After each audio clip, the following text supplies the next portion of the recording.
The cameras flash, the headlines scream, and once again Prince Harry finds himself at the very center of a storm that feels as though it was tailor-made to strip away the last remnants of what he once thought was his enduring legacy. For years, the Invictus Games stood as more than just a sporting event. It was Harry's sanctuary, his proof to the world that he was more than the spare, more than the wayward prince accused of reckless mistakes in his youth. It was his answer to critics, his monument to service, sacrifice, and resilience.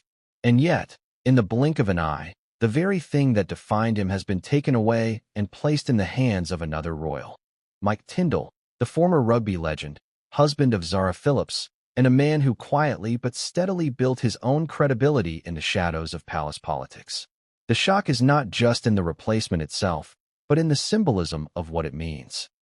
A prince dethroned, not in a kingdom, but in the very cause he built with his own sweat and tears. Imagine what it must feel like. You dedicate yourself to a cause, you risk your reputation, you give speeches, shake hands, and, more importantly, listen to the broken voices of wounded soldiers whose lives mirror fragments of your own inner battles. You craft something that no one can ever accuse of being frivolous or self-indulgent.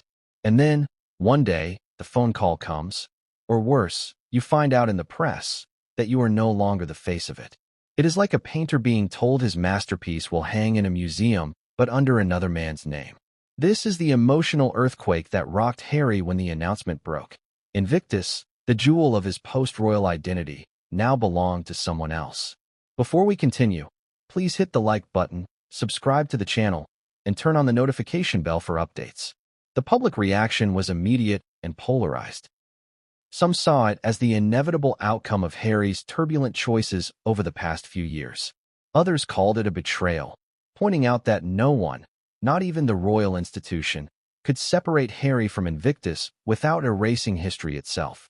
And then there were the voices of veterans, some still fiercely loyal to Harry, remembering his raw authenticity when he sat with them, when he bared his scars alongside theirs, and others who quietly admitted that the games had become overshadowed by his personal dramas. In that divide lay the real wound. Was this decision made for the benefit of the veterans, or was it another chess move in the unending game of royal control? To understand the weight of this moment, you have to step back and look at what Invictus meant, not just to Harry, but to the world. Born out of his own experiences in Afghanistan, where he flew helicopters and bore witness to the brutal realities of combat, the games were his answer to the trauma that followed him home. They were not just about sport. They were about visibility, about shining a light on the forgotten and the wounded, about saying to every soldier in a wheelchair or carrying invisible scars, "You still matter." The games gave veterans a voice, but they also gave Harry one. And now, with that voice stripped away, he is left staring at a silence that must feel deafening. The beginning of this story, then, is not simply about a patronage shift. It is about identity. For Harry, Invictus was the bridge between the life he left behind in the palace and the life he was building outside it. When he walked away from his royal duties, many titles, honors, and privileges evaporated. But Invictus remained. It was the one thing no one could question, the one cause that could not be tied to luxury, entitlement, or scandal. Losing it feels like losing the anchor that held his drifting narrative steady. And in its place, Mike Tindall, a man who, on the surface, may seem like an odd choice, but whose rise tells us something about the very mechanics of monarchy and influence. Tindall is everything Harry is not at this moment: stable, scandal-free, and comfortably within the fold of the family. He is the picture of loyalty, not to ideals, but to the institution itself. And that, perhaps, is why he was chosen. In the cold calculations of royal politics, reliability often outweighs originality. For the board of the Invictus Games, who had grown tired of being caught in the crossfire of Harry's controversies, Tindall represented a safe pair of hands. He could smile, he could speak, and he could do so without headlines that threatened to derail the mission. To them, the games would survive. To Harry, the games without him were unrecognizable. As this news rippled through the corridors of power and the pages of the press, Harry's reported reaction was nothing short of explosive. Insiders claim he was blindsided not only by the decision, but by the swiftness with which it was executed. He felt humiliated, stripped not by his family this time, but by the very cause he had fathered. For a man already nursing wounds from broken royal ties, this was salt rubbed deep into the skin. The fury, the disbelief, and the despair were all-consuming. Meghan, by his side, allegedly urged him to fight back, to reclaim his story, to not let this stand. Yet the very fact that he had to be advised on whether to resist or retreat tells us everything about how cornered he must have felt. But here's the real question. Is this truly the end of Harry's legacy with Invictus? Or is it the beginning of something darker? Because in the theater of monarchy, nothing happens in isolation. The removal of Harry as patron is more than an administrative decision. It is a statement. It says, in no uncertain terms, that the monarchy has reasserted control over something Harry thought was untouchable. It says that even his most personal creation was never entirely his. And perhaps most chillingly, it says that the institution will not hesitate to replace him if it feels he is no longer an asset. That realization must sting more than the act itself. The middle of this unfolding drama is layered with betrayals, politics, and personal reckonings. For the palace, it is about rebalancing power. For the Invictus organization, it is about survival. For Harry, it is about identity and relevance. And for the public, it is about perception.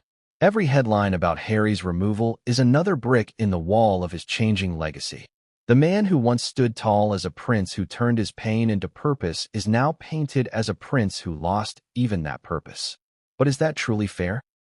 Or is this yet another example of how the forces around him twist reality to maintain control?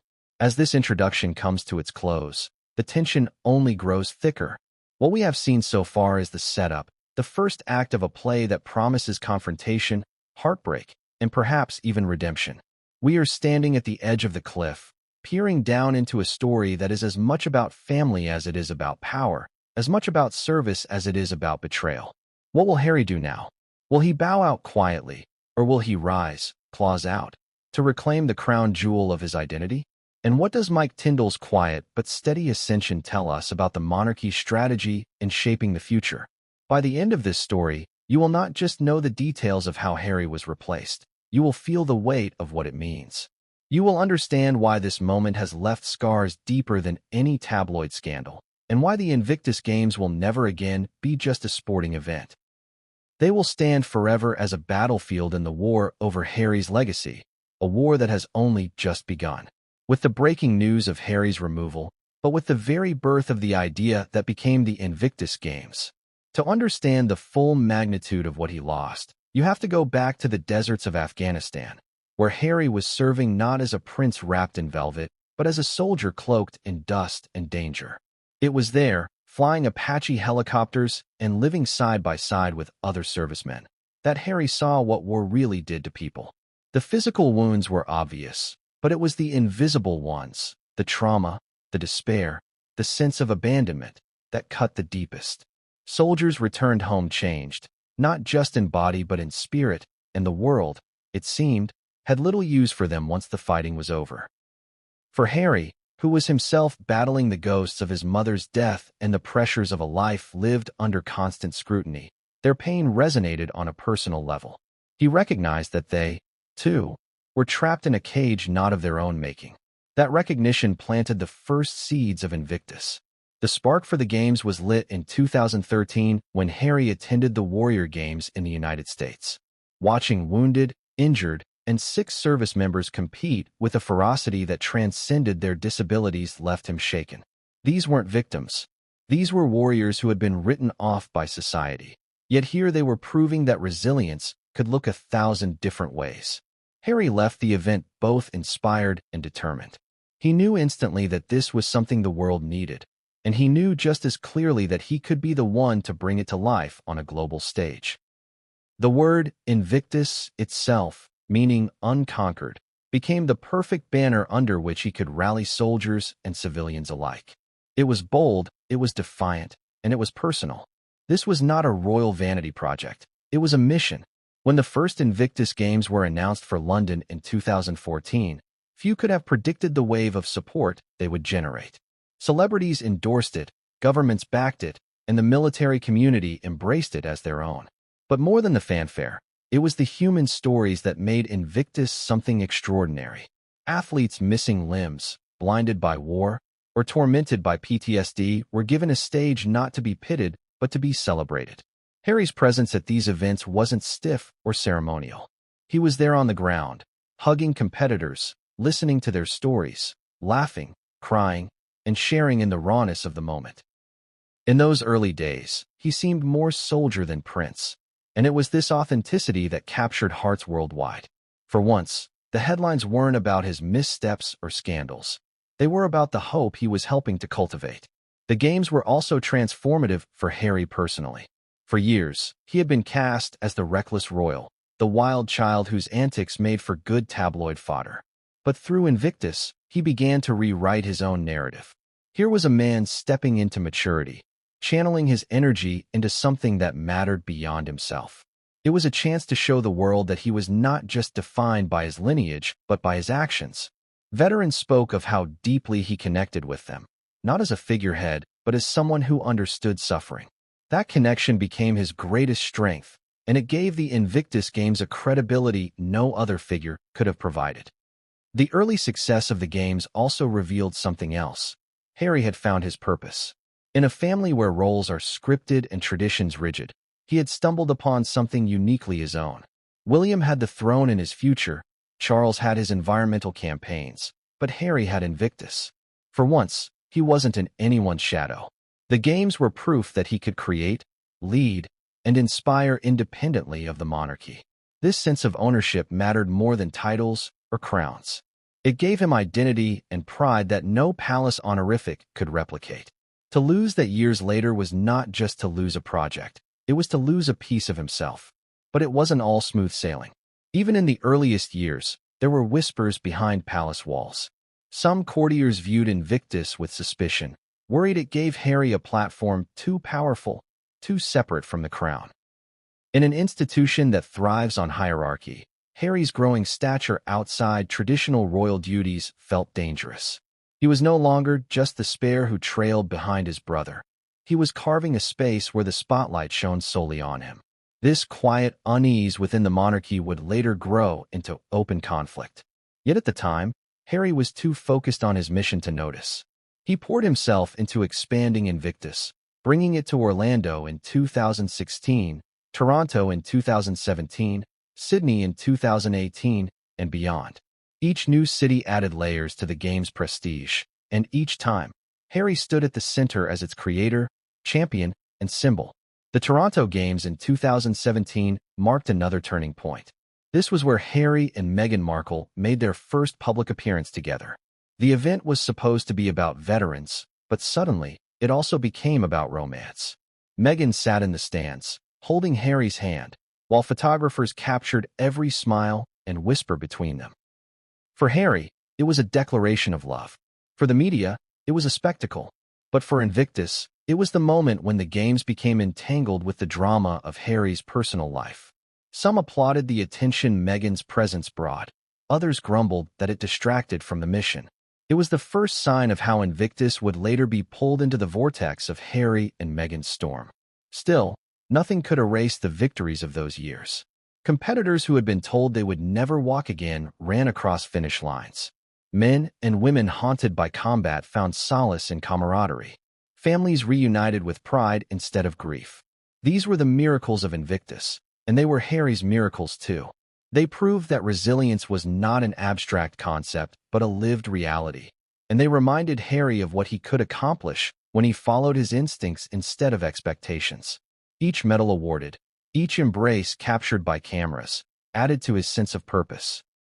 It was not about the pomp or the ceremony. It was about healing, both for the veterans and, in many ways, for Harry himself. By the late 2010s, the Invictus Games had become synonymous with Harry.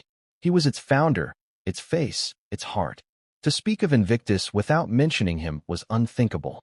And that, perhaps, was where the seeds of future conflict were sown. The games had grown larger than their original mission. They had become a global brand, and Harry was the brand's central figure. In the eyes of the institution and its guardians, this was risky. What if Harry's controversies tainted the games? What if his choices pulled them into political or media firestorms? These questions lingered in the background, but at the time, Harry paid them no mind. He was too busy building what he believed would be his lasting legacy. In the glow of Harry's newfound purpose, when the Invictus Games had transformed him from the troubled prince to the global humanitarian.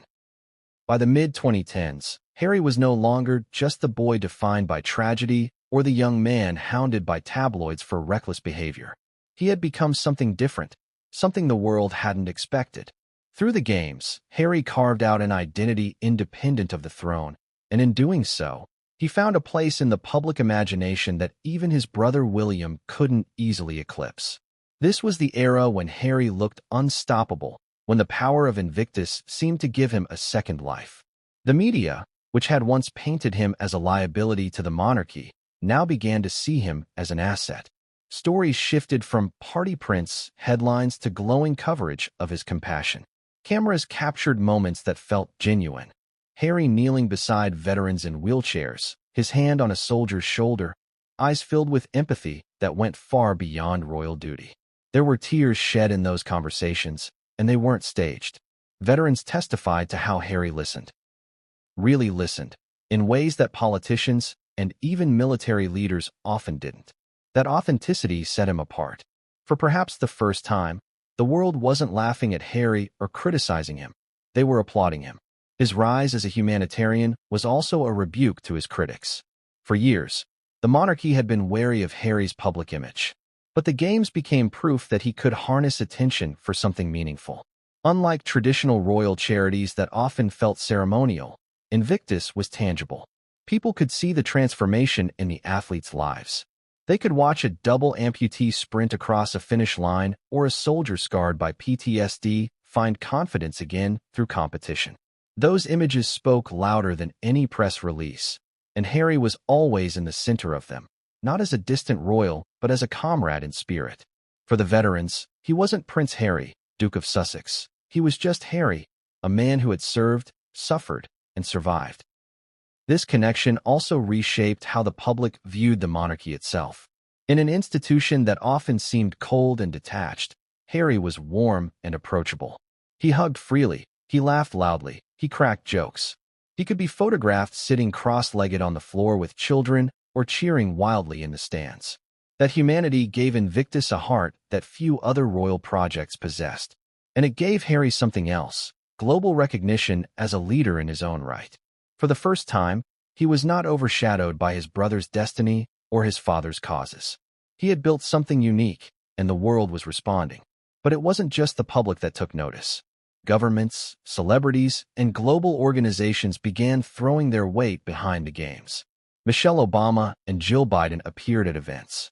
World leaders praised the initiative. Sponsorships poured in. For Harry, this validation was monumental. It wasn't just about money or fame. It was about seeing an idea that had been born in the dust of Afghanistan now thriving on international stages. Every expansion to a new host city was a testament to the fact that he had created something enduring. Each time the games were held, the crowds grew larger, the media coverage broader. What had started as an experiment in London had become a global movement. This rise also changed Harry personally. The Invictus Games gave him confidence. No longer did he seem restless or unsure of his place in the world. When he spoke at Invictus ceremonies, his voice carried with conviction.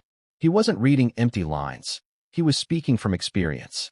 His speeches were peppered with stories of soldiers he had met, of resilience he had witnessed, of battles fought both on the battlefield and within.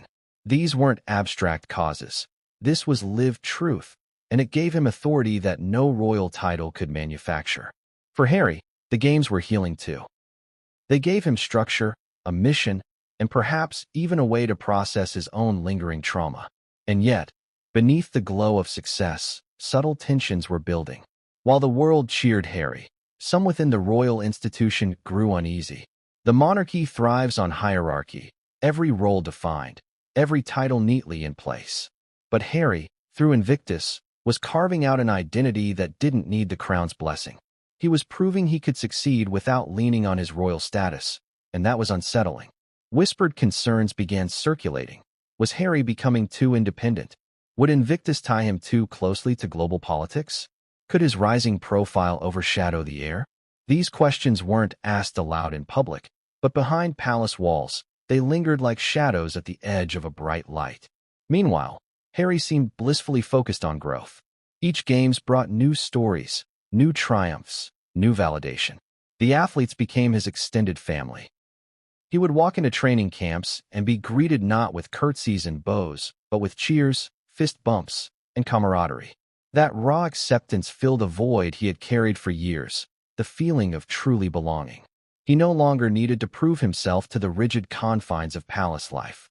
With Invictus, he had earned respect on his own terms, and that respect was worth more to him than any royal honorific. What made Harry's humanitarian rise so compelling was its authenticity. This wasn't a polished PR campaign. This wasn't a cause handed to him by the institution. Invictus was his brainchild, his battle, his legacy in the making. And because of that, it was deeply personal. Every victory by an athlete was his victory. Every tear shed by a family in the stands felt like his own.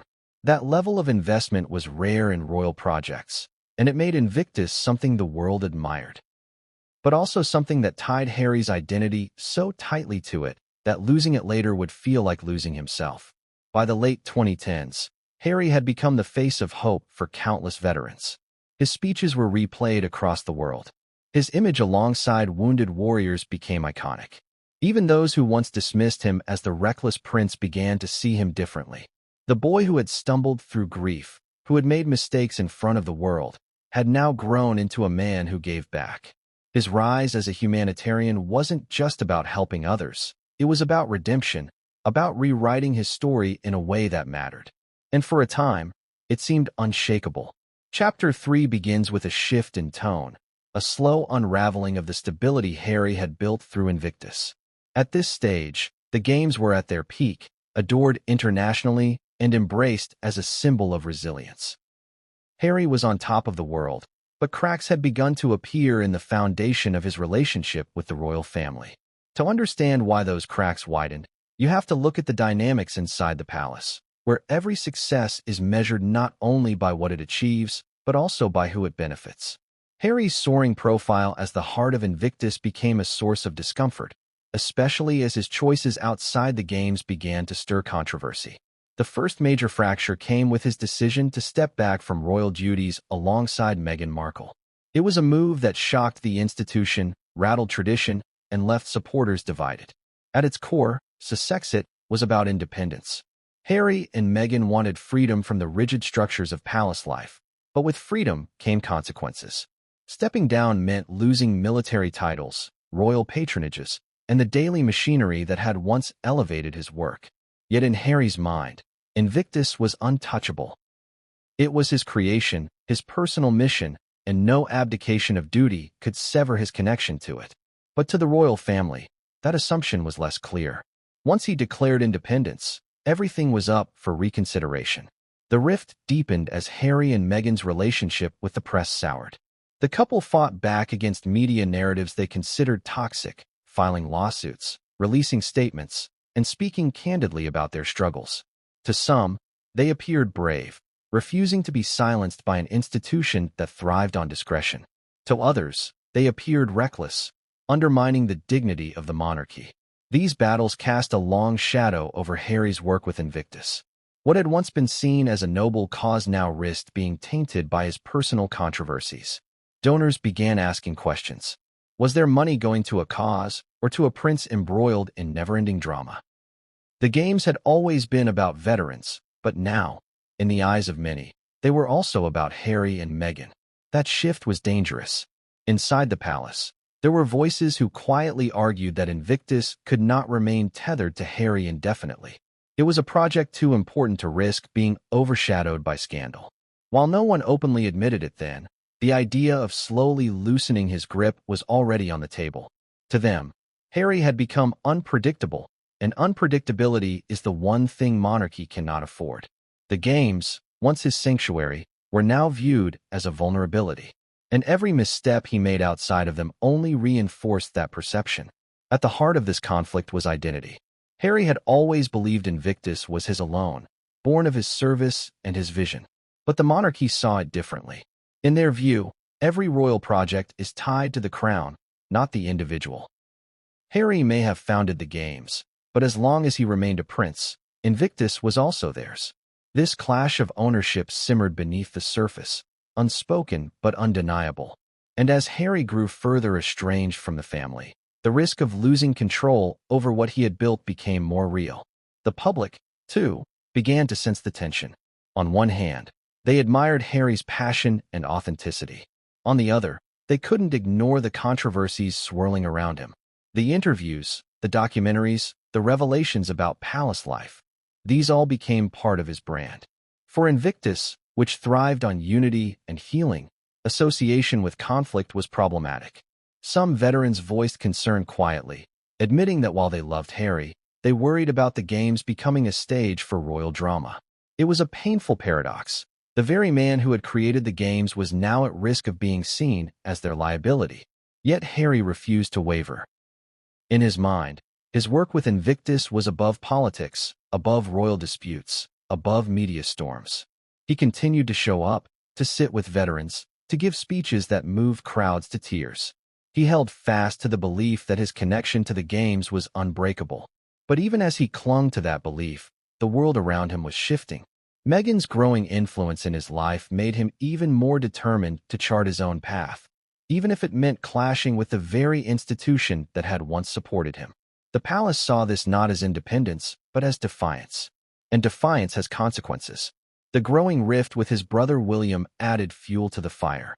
William, ever cautious, watched as Harry and Meghan took risks that shook the monarchy's foundations.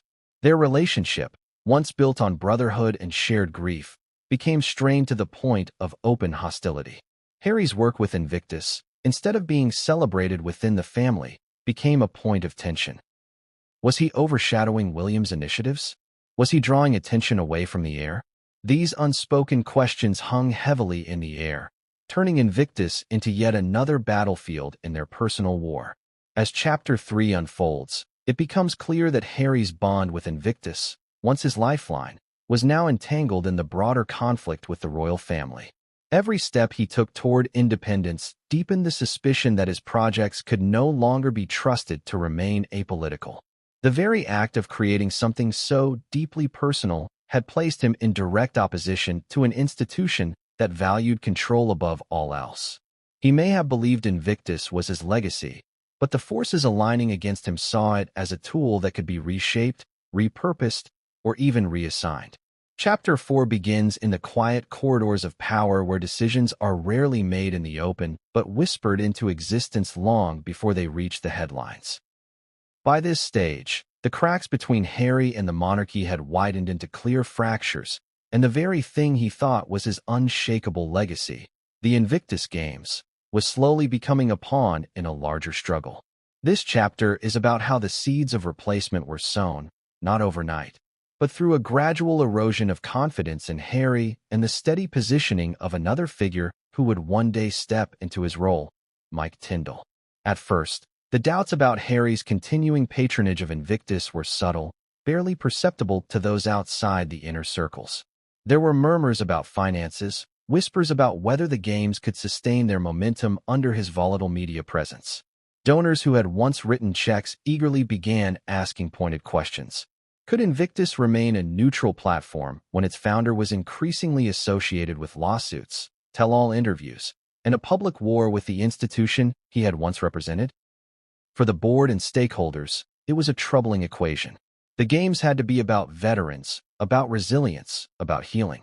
If Harry's controversies became too loud, they risked drowning out the very voices Invictus was created to amplify. These concerns weren't limited to donors. Within military circles, too, there were growing reservations.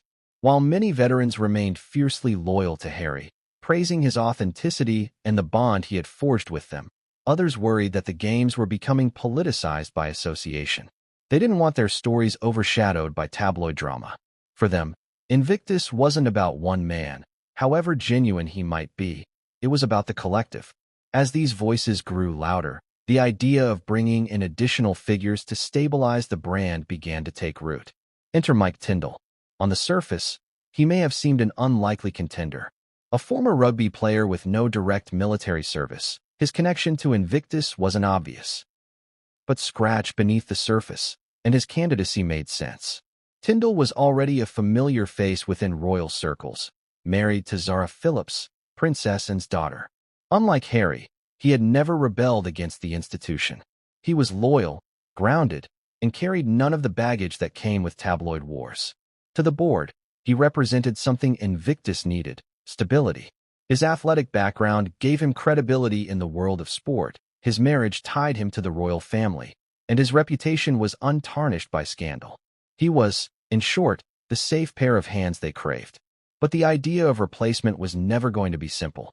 Harry's connection to Invictus was visceral, born from his own service and trauma. To sever that link outright would have seemed unthinkable only a few years earlier. So instead, the strategy was gradual. Conversations began behind closed doors about diversifying Invictus leadership. Tindall started appearing at more events, quietly introduced to the community, positioned as a supportive presence rather than a rival. His involvement was framed as complementary, a way of strengthening the games rather than undermining Harry. Yet in those calculated moves lay the first steps toward transition. For Harry, these subtle shifts might not have seemed threatening at first. He was still the face of Invictus, still the man veterans flocked to, still the voice the media quoted when the games made headlines. But the ground beneath him was slowly being shifted. Every controversy he courted outside the games, whether through his Netflix deals, his interviews, or his ongoing war with the tabloids, made him appear less indispensable. The question within the organization was no longer, can Invictus survive without Harry? But rather, can Invictus survive with him? That change in framing was the quiet but decisive turning point. Behind palace doors, too, the conversations grew sharper. Senior royals, particularly Charles and William, had grown tired of Harry's unpredictability. They saw Invictus not as Harry's personal creation but as a crown asset, one that could be safeguarded and redirected if necessary. Mike Tindall, with his unshakable loyalty and easy charm, became the natural choice to step in. He was family, but not a prince. He could carry the royal connection without the royal drama. And unlike Harry, he had no agenda beyond service. For the monarchy, this was a strategic move to reclaim control. The board, meanwhile, began to test the waters. They gauged reactions quietly, assessing whether the community would accept someone other than Harry in a leadership role. What they found was not resistance, but resignation. Many veterans, while loyal to Harry, acknowledged that the games were bigger than one man. If his controversies threatened the mission, they were willing to embrace a new patron. That realization emboldened the decision-makers. The path toward replacement was now clear. For Harry, the storm was invisible at first, then suddenly impossible to ignore. He may not have realized it, but by the time whispers of replacement reached his ears, the groundwork had already been laid. Mike Tindall was not just being introduced as an ally. He was being groomed as the successor. The seeds of betrayal had been planted, watered, and nurtured while Harry was distracted by battles on other fronts. To those orchestrating the move, it wasn't betrayal at all. It was pragmatism. Invictus had to survive, and Harry had become too risky to carry it alone. Chapter 5 opens in the kind of hushed atmosphere that surrounds high-stakes decisions. It wasn't a public event or a televised spectacle where the world could see what was happening in real time. Instead, the fate of Harry's legacy was decided in the kind of room where men and women sit around polished tables, where folders of reports are opened, and where conversations carry the weight of permanence. This was the emergency board meeting of the Invictus Games Foundation, the day when whispers hardened into resolutions and Harry's removal became more than speculation. The call for an emergency session itself spoke volumes. The board was not made up of royal courtiers, but of a mixture of military leaders, veterans, donors, and civilian organizers who had been with the games from their inception. These were people who had admired Harry's vision, who had once pledged unwavering support to his cause. Yet now, they were gathering with a different tone, one shaped by mounting concerns over stability and the reputation of the games. The very fact that the meeting was called signaled that confidence in Harry had eroded past the point of polite conversation. Something decisive was about to happen. The agenda was clear but uncomfortable. It was not about questioning the mission of Invictus, that remained sacred, nor was it about denying Harry's role as founder. No one could erase the fact that without him, the games would not exist. But what they could question was whether he should continue as its patron, and whether the games could afford to carry his controversies any longer. The question at the center of the table was brutal in its simplicity. Was Prince Harry still the right man to lead Invictus into its future? Donors had been increasingly candid in their concerns. Reports were read aloud from key sponsors who expressed worry that their association with Invictus might entangle them in the web of Harry's personal battles. Lawsuits, interviews, and documentaries had made him a polarizing figure. For some corporate backers, that kind of unpredictability was unacceptable. They needed assurance that the games would remain focused on veterans, not headlines about the Sussexes. One donor, according to meeting notes, had bluntly said, "The mission cannot survive if the messenger is always in crisis." That line hung heavily in the room. Military leaders echoed similar sentiments. While many remained loyal to Harry and respected his service, they could not ignore that Invictus was increasingly being pulled into the spotlight of royal family disputes. The games had to be about unity, about resilience, about healing. The board members asked themselves whether veterans would want to see their platform overshadowed by royal politics. The answer, though unspoken, was clear. The games were too important to risk becoming collateral damage in Harry's personal war. At this point, Mike Tindall's name surfaced not as a possibility, but as a solution. His candidacy was presented not with fanfare, but with pragmatism. Tindall had the right blend of credibility and stability. His background as a professional athlete gave him resonance with the competitive spirit of the games. His marriage into the royal family gave him legitimacy without making him a direct lightning rod for scandal. Most importantly, he carried no baggage. To the board, he was the safe choice, the man who could ensure Invictus remained above the fray. The discussion turned emotional when the subject of Harry's founding role was raised. Several board members admitted they felt a sense of betrayal in even considering his replacement. They remembered the early days, the fire in his eyes, the tears he shed with veterans, the authenticity that had made Invictus soar. They acknowledged that no one could replicate that bond. But others countered with a stark reality. Sentiment could not guide strategy. The games were bigger than one man. If protecting them meant making a painful choice, then so be it. As the debate stretched on, voices grew sharper. Some argued for retaining Harry in a symbolic role while transferring day-to-day patronage to Tindall. Others pushed for a clean break, fearing that partial measures would only prolong uncertainty. In the end, a vote was taken.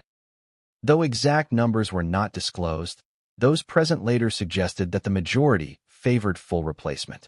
The decision was made. Prince Harry would be removed as patron, and Mike Tindall would step in. The gravity of the moment was undeniable. It was not just the removal of a patron, it was the reshaping of an identity. Invictus had been Harry's creation, his brand, his redemption. To take it away from him was to cut into the core of who he had become. Yet to the board, this was the price of survival. They saw it not as betrayal, but as necessary stewardship. Their mission was to protect the veterans, not to safeguard the ego of a prince. That rationale didn't erase the pain, but it justified the act. By the close of the meeting, statements were drafted, plans were made, and timelines were set. The board agreed that the transition had to be framed delicately, respecting Harry's role while emphasizing the continuity of the mission. Publicly, the line would be that the games were entering a new chapter, one that required new leadership. Privately, everyone in that room knew the truth. Harry had been judged too unstable, too unpredictable, too much of a liability. Chapter 6 begins with the spotlight shifting from the prince who created the games to the man who would unexpectedly inherit them. The announcement of Mike Tindall stepping into the role Harry had once considered unshakable was not met with loud fanfare at first. Instead, it came with a sense of inevitability, as though the decision had been in motion long before the world was invited to witness it. For the veterans, donors, and the public, Mike Tindall's rise was surprising. But to those inside the boardroom and the palace, it was the logical conclusion of months, even years, of quiet maneuvering. Tindall's journey to this moment had little of the drama that surrounded Harry's. He was a man defined by stability, loyalty, and a lack of headlines. A former rugby player who had earned respect for his grit on the field, Tindall was the kind of figure people trusted instinctively. He wasn't born royal. but through his marriage to Zara Phillips, he became part of the Windsor orbit. Unlike Harry, he never tried to rebel against the institution. He didn't seek to reinvent himself through controversy or challenge centuries-old traditions. He lived in the quiet middle ground, close enough to the crown to be trusted, distant enough to avoid its fiercest scrutiny. To those who made the decision, this was exactly why he was chosen. Tindall's background as an athlete gave him immediate credibility with Invictus. He understood competition, the drive to push through pain, the discipline required to transform setbacks into victories. While he had not worn a military uniform, he had lived in a world where the body was tested to its limits, where camaraderie was everything, and where triumph often came only after enduring hardship. For the board and the veterans, this parallel mattered. It wasn't about duplicating Harry's military service. It was about finding someone who could resonate with the values of Invictus without dragging it into controversy. What also set Tindall apart was his character. He carried himself with a grounded humility that appealed to the public. He wasn't the type to demand the spotlight or to wield the games as a weapon in personal battles. He was content to serve, to lend his support quietly, to focus on the athletes rather than himself. That humility contrasted sharply with the narrative that had built around Harry, whose every move was now interpreted through the lens of his feud with the palace and his new life outside it. By comparison, Tindall seemed like a breath of fresh air, someone who could step into the patronage without overshadowing the cause. Yet behind the smooth transition lay a deeper strategy. The monarchy had long been wary of Harry's independence, and the Invictus Games had become the one place where his influence remained untouchable. By elevating Tindall, the crown accomplished two goals at once. It secured the games within the orbit of the family, and it subtly reminded Harry that no cause, no project, no creation was beyond the reach of the institution. Tindall was not merely a convenient replacement. He was a symbol of the monarchy's ability to absorb and redirect even the most personal of Harry's legacies. For the veterans, reactions were mixed. Some welcomed Tindall warmly, praising his approachable nature and his willingness to listen. They believed that he could carry the games forward with dignity and keep the focus on them rather than on royal drama. Others, however, could not help but feel a pang of loss. To them, Harry's presence had been transformative. He had not just shown up at events. He had walked with them through their pain. His authenticity was irreplaceable, and no matter how capable Tindall was, he could never replicate that bond. But as time passed, the community began to accept that Invictus was bigger than any one man. For the sake of its survival, they were willing to give Tindall their trust. The public, too, reacted in waves. Headlines dissected the symbolism of the move. Was it a quiet punishment for Harry's rebellion, a way of cutting him down to size? Or was it simply practical, a decision made to protect the games from controversy? Commentators debated whether Tindall's appointment would strengthen Invictus or dilute its spirit. For Harry's critics, it was vindication. They argued that he had brought this upon himself, that his choices had finally caught up with him. For his supporters, it was betrayal, proof that the monarchy would stop at nothing to strip him of everything that defined him.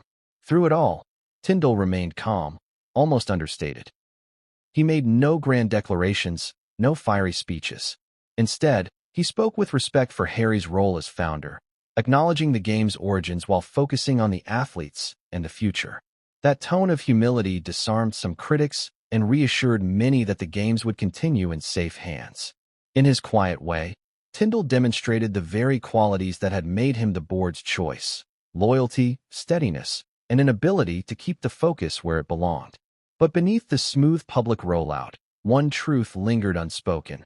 Mike Tindall's rise was made possible only by Harry's fall. The very fact that Tindall was now in this position was a reminder of how far Harry had drifted from the family, from the institution, and from the cause he had birthed. For Harry, watching Tindall step into his shoes must have been a torment, a daily reminder that even his most personal achievement was no longer beyond the monarchy's reach. Chapter 7 begins with the raw, unfiltered reaction of the man at the center of it all.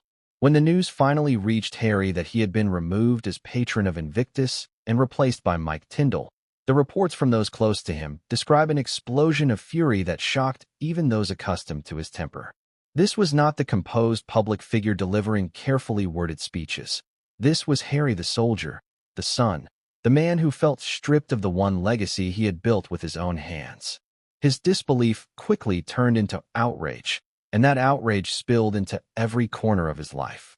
Imagine being told that the very thing you had envisioned, nurtured, and defended was no longer yours to lead. For Harry, it wasn't just a blow to his reputation, it was a dismantling of his identity. He had built Invictus in the ashes of war, tied it to his service, his trauma, his healing. To lose it was to lose part of himself. Sources say he shouted at those around him, demanding answers, unable to comprehend how a board he had once considered allies could betray him in this way.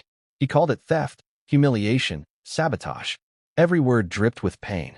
Behind the walls of his Montecito home, Megan was said to be the first to console and then to strategize. She urged him not to collapse under the weight of the decision, but to fight back. Her argument was clear. This wasn't just about patronage. It was about legacy, and legacies could not be stolen unless you allowed them to be. She pushed him to take control of the narrative, to remind the world that Invictus was his creation, no matter who held the title of patron. But for Harry, in that moment, strategy was drowned by emotion. He paced, raged, lashed out, unable to process the enormity of what had been done. Those who saw him during those days describe a man unraveling. He slammed phones, cursed the institution that had once been his family, and accused the palace of orchestrating the coup. Whether true or not, in Harry's mind there was no doubt. This was not just about the board making a pragmatic decision. It was part of the monarchy's ongoing war against him. To him, this was Charles and William tightening the noose, stripping away yet another part of his identity until nothing remained. It wasn't paranoia alone. The timing, the replacement, and the royal endorsement of Tindall all seemed too neat to be coincidence. What hurt most, according to insiders, was the sense of betrayal by the veterans. Harry had poured his soul into those relationships, sitting with them in their darkest moments, listening to their stories. To imagine that some of them had accepted the decision, even quietly supported it, cut deeper than any tabloid headline ever could. He felt abandoned by the very people he thought he had served faithfully. It was as though the brotherhood he had built through Invictus had been dissolved overnight, leaving him standing alone on a battlefield that no longer recognized him. Meghan's presence during this crisis cannot be overlooked. While Harry raged, she tried to channel his anger into purpose. She allegedly encouraged him to consider legal avenues, to explore whether he could retain some formal association with the games. At the same time, she pushed him to think bigger, hinting at projects that could surpass Invictus in visibility. Netflix, streaming deals, documentaries. These were weapons she believed they could wield to reshape the narrative.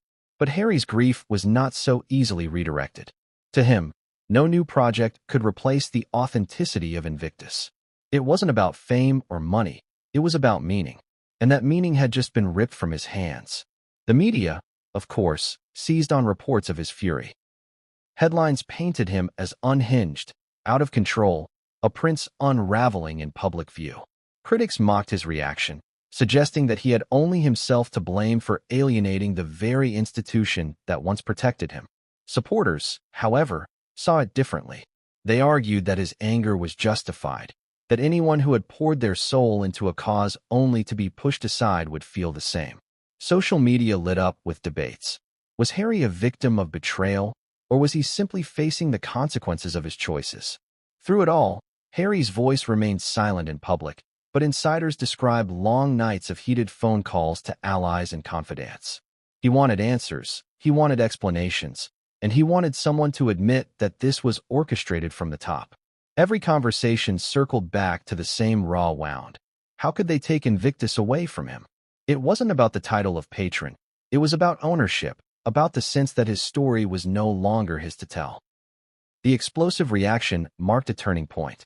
Up until then, Harry had believed that Invictus was unassailable, the one part of his life immune to the storm.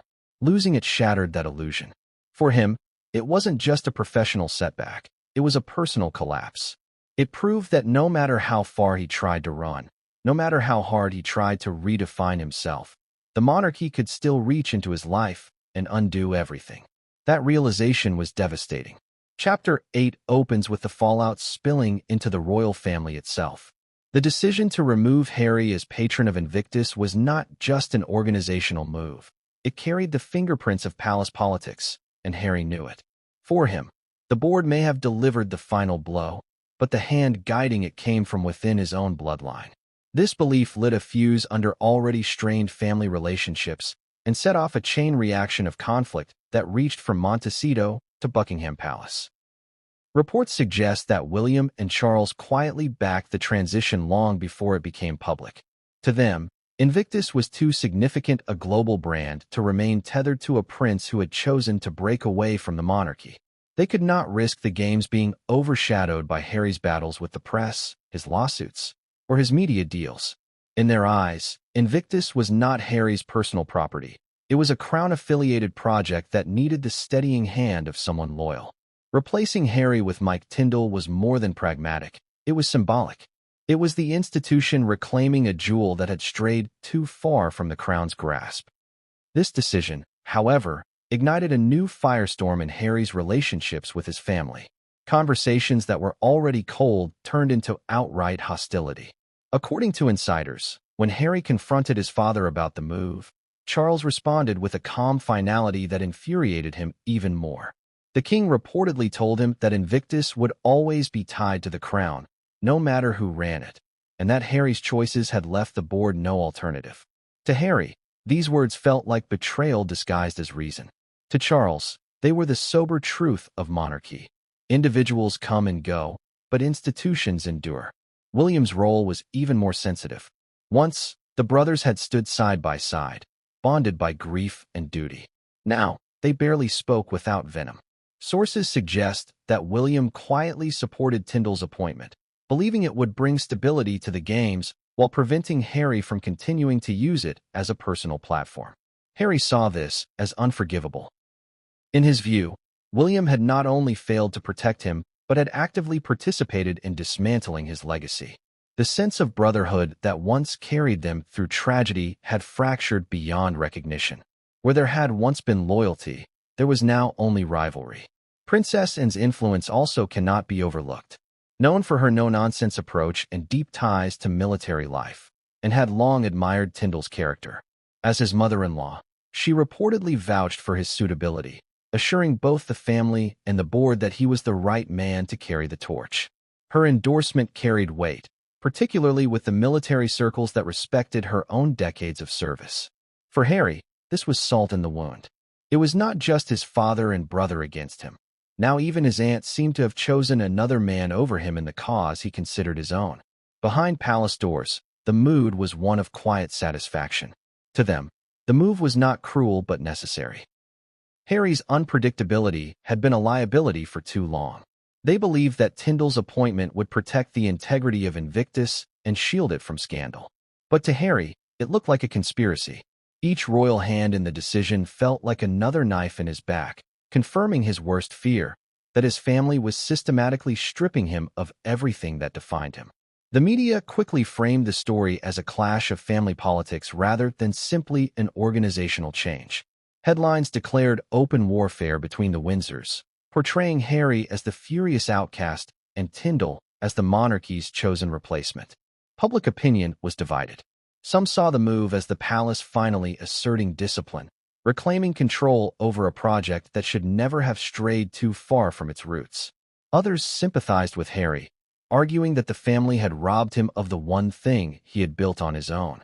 What stung most for Harry was the symbolism. This wasn't just about patronage. It was about power. The message was clear. No matter what he built, the monarchy could take it away. The games were supposed to be his sanctuary, proof that he could define himself outside of his role as the spare. Now, even that had been wrestled from him by the very people who were supposed to be his family. His fury turned into a deeper, colder resentment. Trust that had already been fragile collapsed entirely. Chapter 9 begins with the thunder of headlines echoing across the globe. Within hours of the announcement that Prince Harry had been removed as patron of Invictus and replaced by Mike Tindall, the media descended with a ferocity that left no stone unturned. What might have been framed as a straightforward organizational decision became a spectacle, dissected on television panels, splashed across tabloid covers, and debated endlessly online.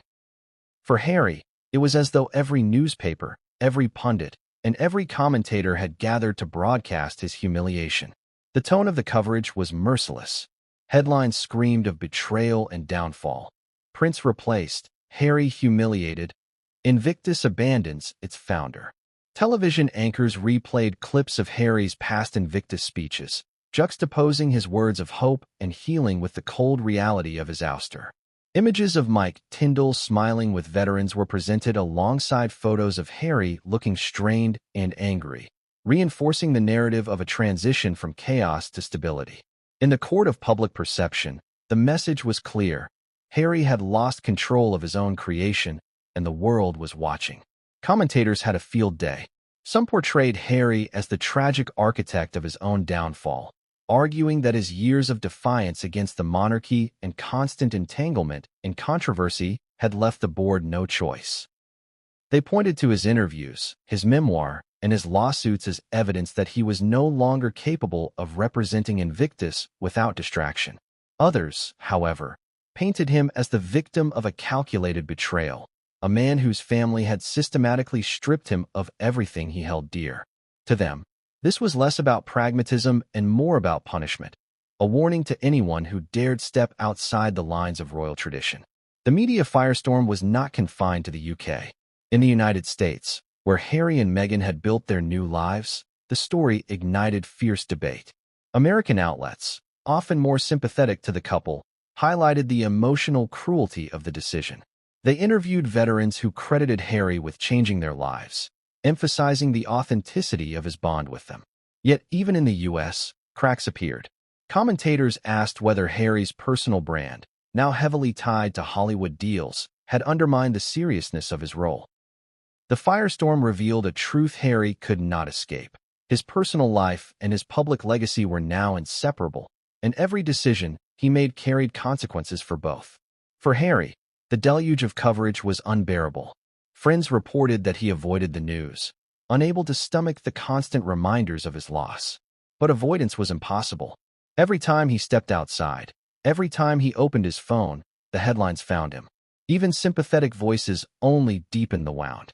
They reminded him of what he had built, of what he had lost, of how the world now saw him as a prince without a kingdom and a founder without a legacy. It was humiliation played on repeat. The social media reaction amplified the storm. Hashtags trended for days, with users taking sides in a digital battle that mirrored the real one. Some mocked him, turning his loss into memes that spread like wildfire. Others defended him passionately, posting clips of his interactions with veterans and accusing the monarchy of ruthless cruelty. The digital battlefield became a mirror of the divided world Harry now lived in. Admired and ridiculed in equal measure, never allowed peace. What made the firestorm particularly painful was the way it reframed the very meaning of Invictus. Once celebrated as Harry's crowning achievement, the games were now portrayed as something that had outgrown him, something that belonged not to its founder, but to the world. Commentators insisted that the mission was too important to be tied to one man, no matter how significant his role had been. To Harry, this felt like erasure. It was as though the world had decided he was no longer necessary, that the story could move forward without him. Meanwhile, Mike Tindall's image was polished by the coverage. He was portrayed as the calm successor, the man who would carry Invictus into the future without scandal. Photos of him laughing with veterans or standing quietly with his wife Zara filled the pages. He was the anti-Harry, stable, loyal, uncontroversial. The contrast was not lost on the public. The narrative was crafted carefully. One man had become too volatile, the other represented safe continuity. In that framing, Harry's humiliation was sharpened further. The global media firestorm did more than humiliate Harry. It also cemented the symbolic meaning of his fall. It was no longer just a matter of patronage. It was a story of betrayal, of power, of identity. The press had taken a private decision and turned it into a public drama that touched on every nerve of Harry's life. His strained family ties, his battles with the monarchy, his struggle for independence, and his longing for purpose. Every headline was a reminder that he was no longer in control of his own narrative. Chapter 10 begins with the voices of those most deeply connected to the Invictus Games, the veterans. Up until now, Much of the drama surrounding Harry's removal had been framed by palace politics, boardroom decisions, and media firestorms. But for the wounded, injured, and sick servicemen and women who had lived the Invictus journey, the loss of Harry as patron carried a different weight. Their voices revealed the deepest divide of all, a clash between loyalty to the man who had given them a platform and loyalty to the mission that had changed their lives. For many veterans, Harry had always been more than just a figurehead. He was someone who had walked into their hospital wards, sat with them in training camps, and shared moments that went beyond the camera lens. They remembered the authenticity of his presence, the way he looked them in the eye, not with pity but with respect. For these men and women, Harry was not just the founder of the games. He was a comrade who understood their pain in ways few royals or celebrities ever could. When the news of his removal broke, these veterans reacted with anger and sorrow. Some gave interviews calling the decision a betrayal. One former soldier said, "Harry gave us our voices back. To take him away is to silence part of what Invictus means." Their loyalty to him was unwavering, even as the organization moved on. But not all veterans felt the same. Others welcomed the change, not because they disliked Harry, but because they worried about what his controversies were doing to the mission. For them, Invictus was about the athletes, the healing, and the community. They feared that Harry's ongoing battles, with the media, with the palace, with his own identity, were overshadowing the very people the games were meant to serve. One competitor admitted quietly, "We love Harry, but the games can't be about him. They have to be about us." For this group, Mike Tindall's appointment represented stability, a way to keep the focus where it belonged. Their acceptance of the new leadership was not disloyalty, but a pragmatic choice for survival. The split in the veteran community highlighted the complexity of the moment. On one side were those who saw Harry's bond as irreplaceable, a living symbol of why Invictus mattered. On the other were those who believed the mission had grown bigger than the man who started it.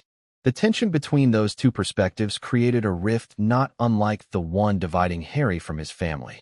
It was a painful irony. The very community that Harry had sought to unite was now divided over his presence. Public testimonies from veterans added emotional weight to the firestorm. Some spoke on camera, tears in their eyes, recalling how Harry had stood by them when they felt invisible. Others penned open letters, thanking him for his vision but urging the world to remember that the games were about the athletes, not the politics surrounding them. These testimonies cut through the noise of headlines and speculation, grounding the story in human experience. They reminded everyone that beneath the layers of drama, real lives were at the center of this storm. For Harry, the veterans' divided voices were perhaps the hardest blow of all. To hear some defend him fiercely while others supported his replacement forced him to confront an agonizing truth. His personal identity had become entangled with a mission that was never solely his.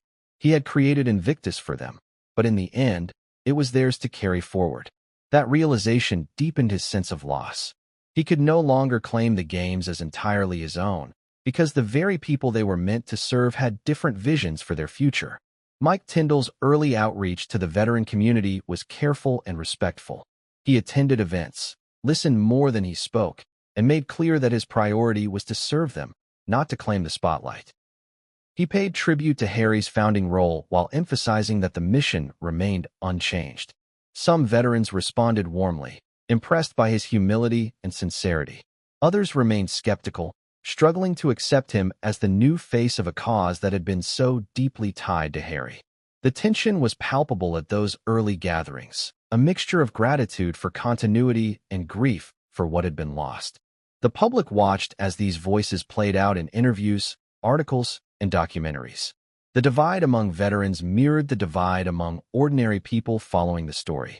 Some demanded that Harry be reinstated, arguing that no replacement could ever match his authenticity.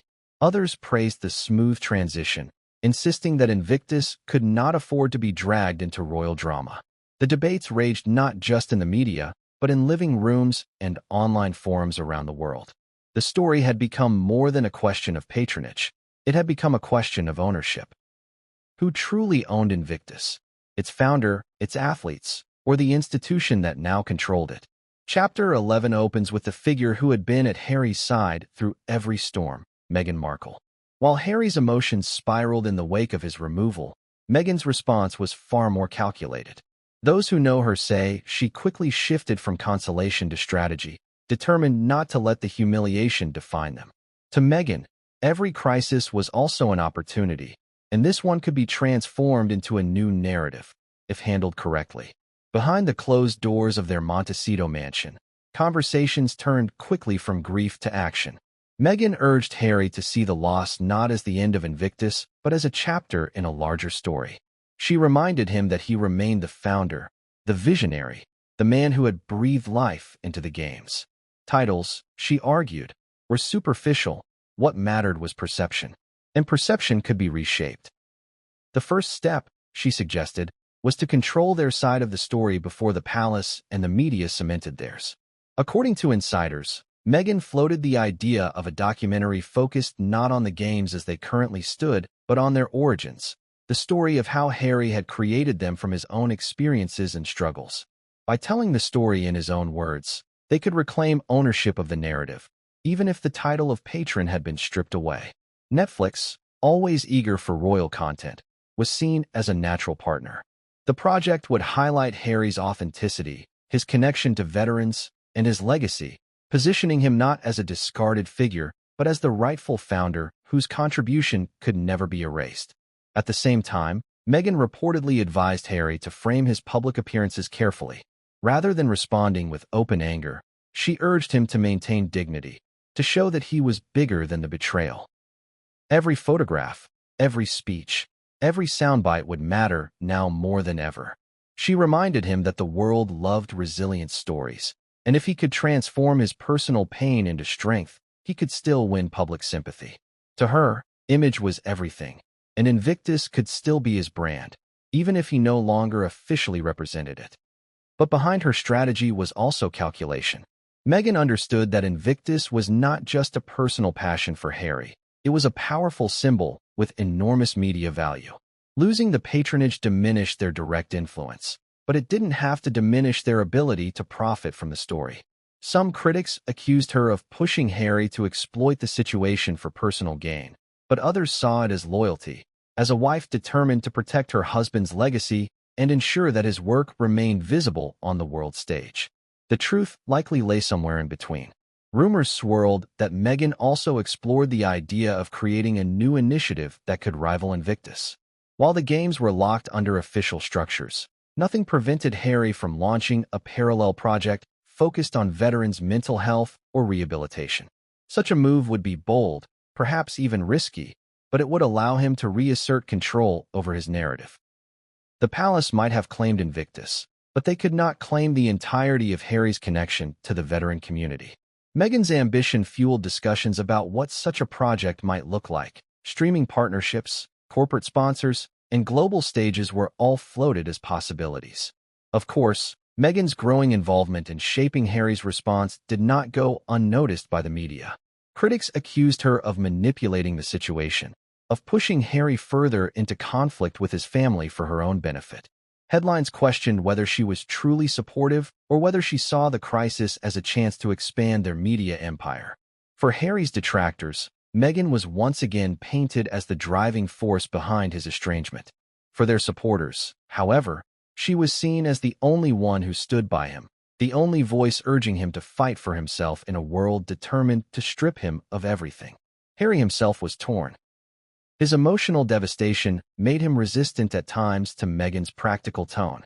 While she focused on strategy, he was consumed by the raw wound of betrayal. He wanted to lash out, to call out those he believed had conspired against him. Meghan, ever mindful of optics, reminded him that rage would only play into the hands of his critics. If he erupted publicly, they would call him unstable. If he remained calm and dignified, they would call him wronged. The choice, she argued, was simple. But for Harry, simplicity was impossible when his heart felt shattered. Their differing approaches created tension in their household. Meghan's determination to look forward sometimes clashed with Harry's need to process what he had lost. Friends described arguments in which Meghan pushed him to think about the future while Harry clung to the past, replaying memories of veterans he had hugged, medals he had awarded, speeches he had given. To him, the games were not just a project. They were a piece of his soul. To her, they were a story that could still be rewritten if handled correctly. As the weeks unfolded, Meghan began to test her strategy publicly. Carefully crafted statements emphasized Harry's pride in the athletes and his continued belief in the mission of Invictus. Subtle phrasing highlighted his role as founder, ensuring that his fingerprints remained visible even as Tindall assumed the title of patron. At the same time, whispers about potential media projects began to circulate, fueling speculation that the Sussexes were preparing their next move. Chapter 12 opens with the fallout extending far beyond the Sussex household. The palace, now fully aware of the public perception risks, scrambled to manage the narrative. Officials feared that Harry's removal as patron, coupled with his emotional reaction, could ignite a media frenzy that would overshadow not only the Invictus Games, but the royal family itself. Behind the marble walls of Buckingham Palace, conversations were urgent, tense, and laced with the unmistakable scent of panic. Advisors debated strategies to contain the story, carefully weighing every move against potential backlash. At the same time, Mike Tindall, the newly appointed patron, stepped into the eye of the storm. Known for his rugby career, charisma, and affable public persona, Tindall was presented as the ideal replacement, someone who could connect with veterans and athletes while maintaining the monarchy's image. However, stepping into Harry's role was no small feat. Tindall faced immediate scrutiny from media outlets, social commentators, and even members of the public who viewed the transition as a slight against Harry. Critics questioned whether Tindall could carry the weight of a Games so closely tied to Harry's personal history and vision. While palace officials emphasized continuity, Tindall himself reportedly struggled privately with the magnitude of his new responsibility. Friends close to him revealed that he was deeply aware of the delicate optics and the enormous expectations now placed on his shoulders. His social media accounts, interviews, and public appearances became meticulously choreographed, every word and gesture analyzed for hidden meaning.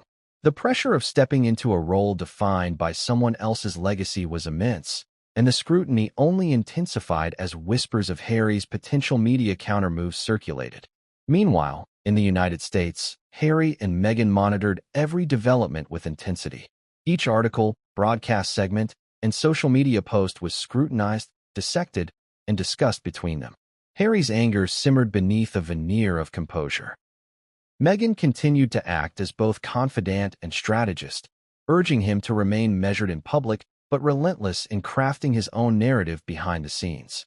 The couple began to explore a series of media appearances and philanthropic initiatives that could indirectly reinforce Harry's association with the Games, ensuring that the connection could not be fully erased.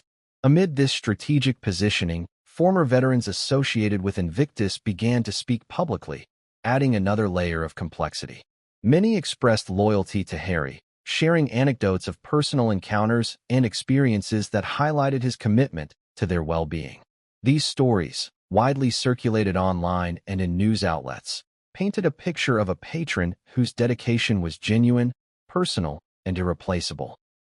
The palace had hoped that replacing him quietly would reduce media attention, but the human voices of veterans reignited public focus on Harry, fueling debates over the fairness and optics of his removal. As public discourse intensified, social media became a battleground. Memes, opinion pieces, and viral threads spread rapidly, often framing the situation as a dramatic clash between tradition and individuality, establishment and rebellion. Harry's supporters framed him as a wronged figure, stripped of a title he had earned through passion and action, while detractors argued that the monarchy had every right to make administrative decisions regarding patronage. Tindall, in turn, found himself caught between admiration for Harry's achievements and the impossible task of stepping into a role so emotionally charged. Meanwhile, Harry privately wrestled with a sense of betrayal not only from the institution, but from the perceived indifference of those he had once trusted implicitly. Advisors who had been close to him expressed regret that he was now isolated in his response, while friends outside royal circles urged him to channel his anger into tangible initiatives that could reinforce his global standing. Meghan's influence was critical during this period. She reminded him that control over narrative and perception was as important as any title, and that his legacy was defined not by official designations, but by the impact of his work. The tension reached a tipping point when Palace Communications leaked a statement intended to normalize the transition, emphasizing that the games would continue to thrive under Tindall's stewardship. The public interpreted the message as dismissive of Harry's contributions, igniting further outrage and social media debate. Harry's inner circle feared that any misstep could exacerbate the situation, while Palace officials scrambled to preempt further damage. The delicate dance between public perception, media manipulation, and private grief became a central focus for all parties involved. Chapter 12 also explores the emotional toll this upheaval took on Harry. Friends close to him describe long nights of reflection, moments of frustration, and fleeting flashes of despair.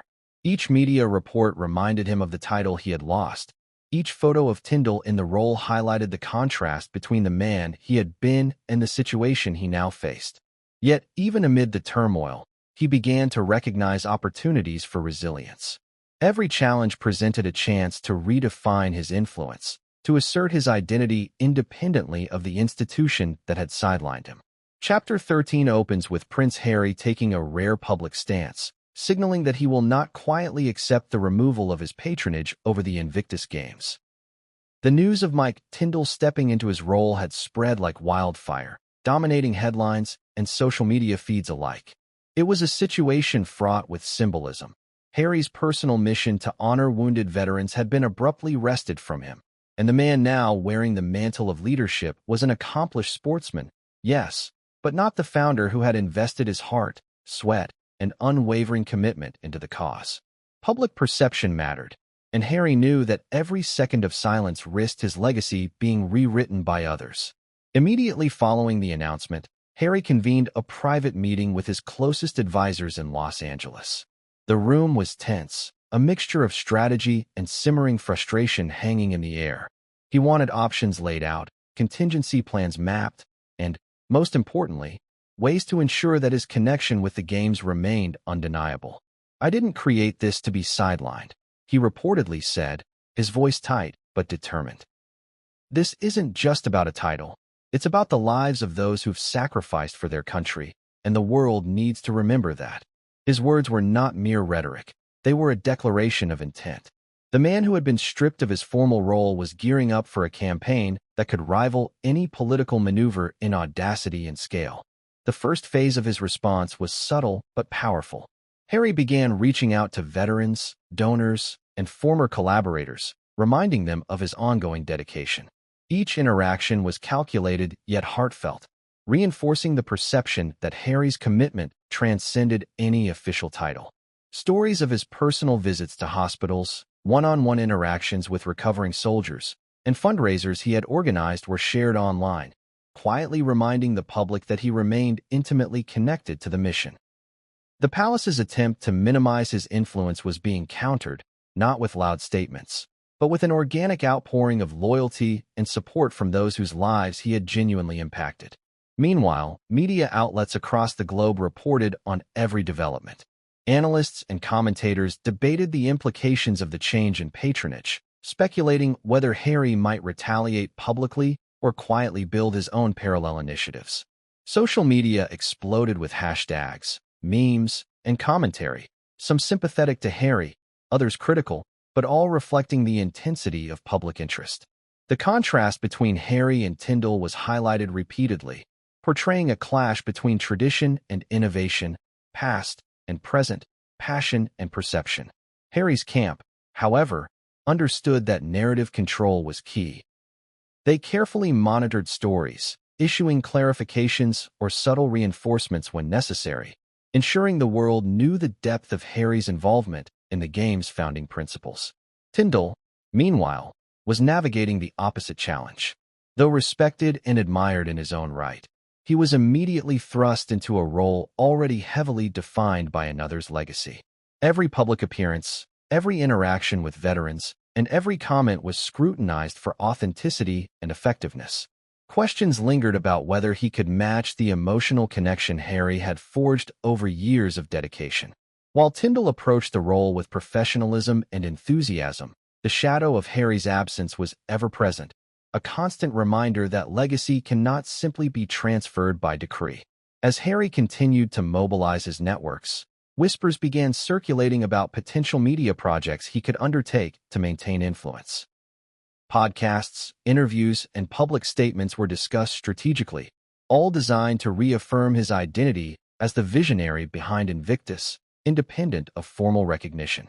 Sources close to Harry suggested that he wanted to make it abundantly clear that his removal as patron would not diminish his role in shaping the global conversation around veteran care, mental health, and rehabilitation. Every move was deliberate, every interaction measured, as if he were constructing a fortress of influence capable of weathering any palace-imposed storm. Emotionally, the toll of the transition was significant. Friends and aides describe Harry oscillating between moments of quiet anger and intense focus. While Meghan provided a steadying presence, reinforcing strategy and public messaging, Harry's frustration was palpable. It was a mixture of betrayal, determination, and grief, a recognition that a chapter of his life he had poured himself into was being rewritten without his consent. Yet within that turmoil lay a profound resolve. He would not merely react. He would assert his relevance in a way that could not be ignored. The chapter also highlights the complex interplay between public perception and private maneuvering. While the palace sought to frame Tindall as a seamless replacement, the loyalist networks around Harry were actively pushing back. Veteran groups issued statements affirming Harry's past leadership and ongoing support, subtly reminding the public that titles do not define impact. Social media campaigns began to trend organically, sharing stories, photos, and testimonials that painted Harry as indispensable to the game's ethos. It was a masterclass in narrative influence, a simultaneous emotional and strategic effort to maintain relevance while navigating the constraints imposed by the monarchy. In addition, the chapter delves into the broader implications for the monarchy itself. Advisors at Buckingham Palace watched closely as Harry's actions tested the boundaries of institutional control. The move to replace him, while administratively justified, had opened the door to scrutiny, debate, and, in some circles, outright criticism. It became clear that the institution's authority was being challenged not through rebellion or defiance alone, but through the subtle, relentless reaffirmation of Harry's personal legacy and influence. Every story, every post, every interaction became a statement that the monarchy's decisions could not erase individual contributions that had been hard-earned and deeply felt. Chapter 14 opens with Prince Harry confronting the reality that being removed as patron of the Invictus Games was more than a symbolic blow. It was a direct challenge to his authority, his legacy, and the very identity he had built around this cause. The headlines were relentless. Harry stripped of Invictus' role, Mike Tindall steps in as patron, royal rift deepens. For Harry, this was not merely a public embarrassment. It was an existential threat to the work he had dedicated years of his life to, a mission entwined with his own sense of purpose and moral responsibility. Each news cycle felt like a drumbeat, amplifying the humiliation and the urgency to respond.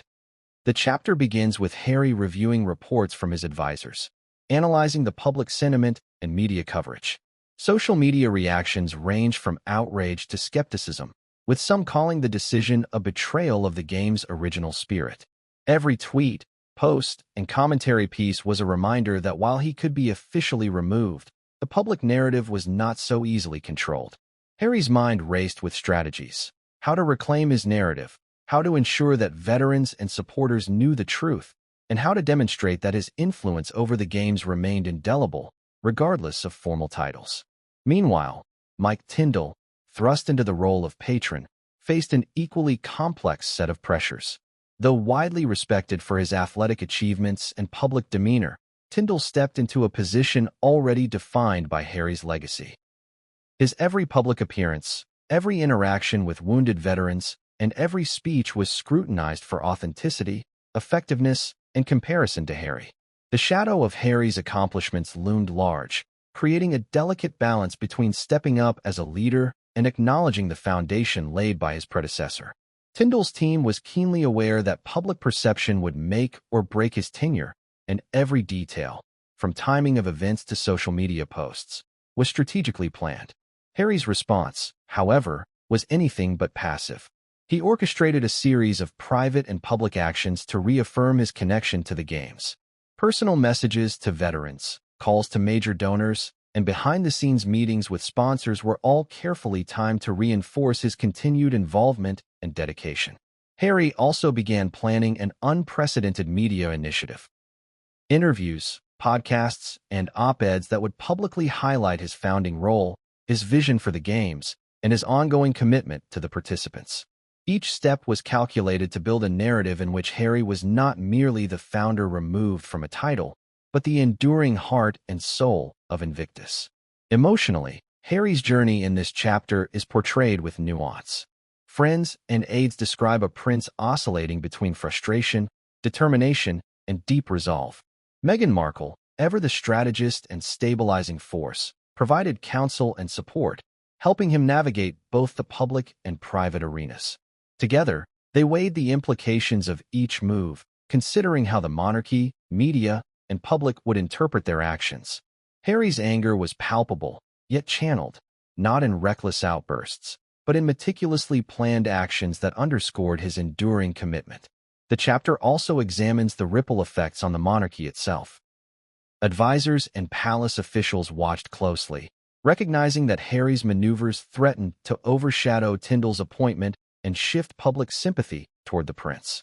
Internal debates swirled about how to manage the optics, mitigate backlash, and preserve the authority of the institution. The decision to replace Harry, intended as an administrative adjustment, now carried unintended consequences. Heightened scrutiny, intensified media attention, and growing public discourse about the role of individual agency versus institutional authority. Parallel to these developments, veteran networks and advocacy groups began to voice support for Harry, emphasizing his foundational role and ongoing contributions. Statements, interviews, and social media campaigns highlighted the personal care, attention, and advocacy he had provided to participants over the years. Testimonials detailed hospital visits, rehabilitation sessions, and direct mentorship, reinforcing the narrative that Harry's influence was enduring and deeply personal. The chapter paints a vivid picture of a man whose work could not be erased by a title change, whose authenticity and dedication transcended official recognition. As the chapter progresses, tension rises. Harry faces critical decisions: how to respond publicly without escalating conflict, how to maintain credibility and influence, and how to ensure that the game's mission remains aligned with his vision. The narrative interweaves his strategic planning with emotional introspection, illustrating the interplay between personal pride, public perception, and ethical responsibility. The stakes are high, with every choice potentially affecting not only his own reputation, but also the lives of countless veterans who rely on the support, advocacy, and visibility that Invictus provides. Chapter 15 opens with a sudden intensification of the fallout from Prince Harry's removal as patron of the Invictus Games. The previous chapter set the stage with Harry's private and strategic maneuvers, but now the focus shifts to the public arena where every word, gesture, and appearance becomes a battlefield. Media outlets across the globe seize upon the story, crafting narratives that oscillate between condemnation, sympathy, and sensational speculation. Headlines scream of royal scandal, betrayal, and tension, while opinion pieces debate whether Harry's removal represents a necessary administrative decision or an egregious personal slight against a prince whose work has been nothing short of transformative. Each article, tweet, and broadcast segment acts as a catalyst, amplifying the pressure on Harry and magnifying the stakes for Mike Tindall, who has just stepped into the role of patron. In this chapter, we explore Harry's public response, which is measured yet pointed. He begins by attending high-profile events connected to veterans, ensuring that his presence remains highly visible and symbolically significant. Photographs and video clips of Harry speaking intimately with wounded service members, listening attentively to their stories, and offering personalized support begin circulating widely, reinforcing the narrative of Harry as a hands-on advocate. Public relations experts analyze these moments, noting the deliberate timing and presentation. Harry is portrayed not as a removed figure, but as an indispensable force whose influence cannot be confined by a title. His media appearances are carefully scripted to emphasize continuity, impact, and empathy, with each soundbite reinforcing his dedication and undermining any suggestion that his removal diminishes his legacy. Meanwhile, Mike Tindall faces the challenge of establishing authority without appearing to encroach upon Harry's achievements. The chapter delves into the internal strategies of Tindall's team, exploring the delicate balance between honoring the game's founder and asserting a new leadership presence. Every handshake, speech, and visit is scrutinized for authenticity, as critics and supporters alike compare him to Harry. Some veterans express loyalty to Harry, sharing memories of his direct involvement and personal mentorship, while others cautiously welcome Tindall's fresh perspective. The tension between legacy and innovation becomes a recurring theme, highlighting the psychological and strategic complexities inherent in the role of patron. The chapter also examines the psychological toll on Harry. Behind the carefully curated public appearances, he grapples with frustration, resentment, and an acute awareness of his vulnerability in the face of institutional authority. Advisors note that his anger is tempered by focus. Rather than lashing out impulsively, Harry channels his emotions into meticulously planned initiatives, campaigns, and public messaging. The narrative explores his thought process, showing the interplay between instinct, strategy, and emotion. Harry is acutely aware that every misstep could be magnified by global media attention, potentially undermining both his credibility and the mission of the Invictus Games itself. Interwoven with these public and private dynamics is a growing debate about the cultural and symbolic significance of the games. Commentators, veteran advocates, and former participants weigh in on what Harry's removal means for the movement he helped create. Some argue that the games must evolve beyond the influence of any single individual, while others insist that Harry's vision, charisma, and dedication are irreplaceable. This debate fuels social media discourse and sparks heated commentary on major news networks, creating a feedback loop that intensifies the stakes for all involved. The chapter uses these discussions to explore broader themes of legacy, leadership, and the tension between institutional authority and personal influence. Amid the controversy, Harry takes decisive steps to safeguard the core mission of the games. He launches new initiatives aimed at expanding veteran support programs, increasing funding for rehabilitation projects, and raising awareness about mental health challenges faced by former service members. Each initiative is designed not only to reinforce Harry's ongoing involvement, but also to demonstrate measurable impact, making it harder for critics to diminish his role. Detailed accounts from veterans, project managers, and charity coordinators underscore the tangible difference Harry's leadership continues to make, creating a compelling narrative of resilience and purpose. The chapter also highlights the subtle interplay of media strategy and public perception. Leaks, interviews, and carefully timed announcements are analyzed and discussed, showing how information management can shape narratives in real time. Harry's team is portrayed as highly strategic, anticipating both praise and criticism, and crafting responses that protect his reputation while advancing the game's mission. The chapter examines how these communication strategies influence not only public opinion, but also the internal dynamics within the royal family and among institutional stakeholders. As the chapter progresses, tension escalates. Harry must navigate the dual challenge of maintaining his public profile and ensuring the continued success of the games while avoiding direct confrontation with the palace and Mike Tindall. Each decision carries risk. A misinterpreted statement could inflame controversy, a delayed response could be seen as weakness, and any misstep could jeopardize relationships with veterans, sponsors, or supporters. The narrative captures the high-stakes nature of leadership under intense scrutiny, providing readers with an intimate view of the pressures, calculations, and emotional resilience required to operate on this scale. By the end of Chapter 15, the situation reaches a critical juncture.